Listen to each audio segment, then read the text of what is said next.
যাতে বাড়ি বাড়ি যাওয়ার আজ থেকে আবার কি, এই প্রথম দিন থেকে তো করছে। 7ই ফেব্রুয়ারি যত গাছ থেকে ছাদ থেকে বাজ পড়ে সাপ কেটে মরবে সব করবে, এগুলো সব ঢপবাজি, এদের মিথ্যাচার সবাই জানে। ওর পিসি এবং ভাইপো সব তো ফর্ম ফিল আপ করে জমা দিয়েছে, সাধারণ লোককে বিভ্রান্ত করছে কেন?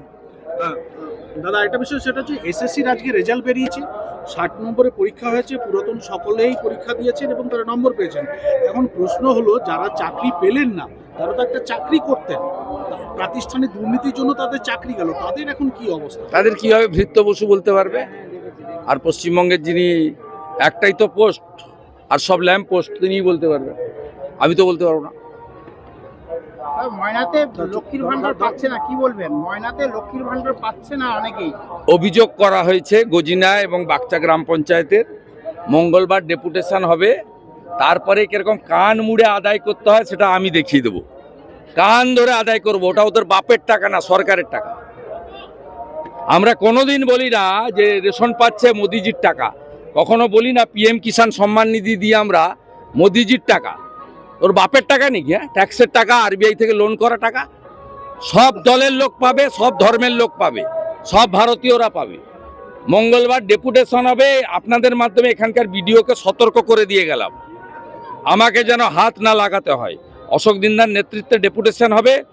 আমি সম্রাটকে বলে দিয়েছি, গজিনার উপপ্রধান ছিল, বলে দিয়েছি কি করতে হবে। কাগজ তারা প্রস্তুত করেছে। কান ধরে টাকা যদি আদায় করতে না পারি, আমি মেদিনীপুরের শুভেন্দু অধিকারী নই।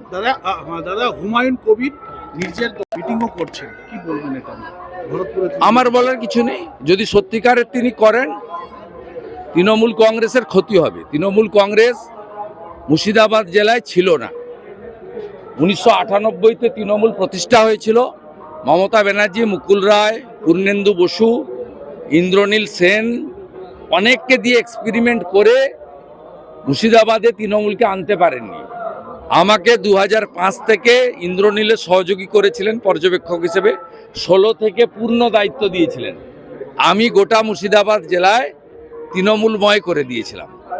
মমতা ব্যানার্জির কোনো ক্রেডিট নেই। এবং হুমায়ুন কবিররা চলে গেলে ওখানে 22টা আসনেই কংগ্রেস সিপিএম জোট আর বিজেপি জিতবে। মালদাতে যে অবস্থা হয়েছে, তৃণমূল শেষ হয়ে গেছে, 6টাতে জোটের লিড, 6টাতে বিজেপির লিড। আগামী দিনে মুর্শিদাবাদেও তাই হবে। এই পার্টিটা থাকবে না, এটা থাকতে পারে না। সর্বস্তরে দুর্নীতি, 12,000 টাকা পায়খানারও খেয়ে ফেলেছে। যারা পায়খানা খায় তাদের থাকার দরকার নেই। দাদা এসআর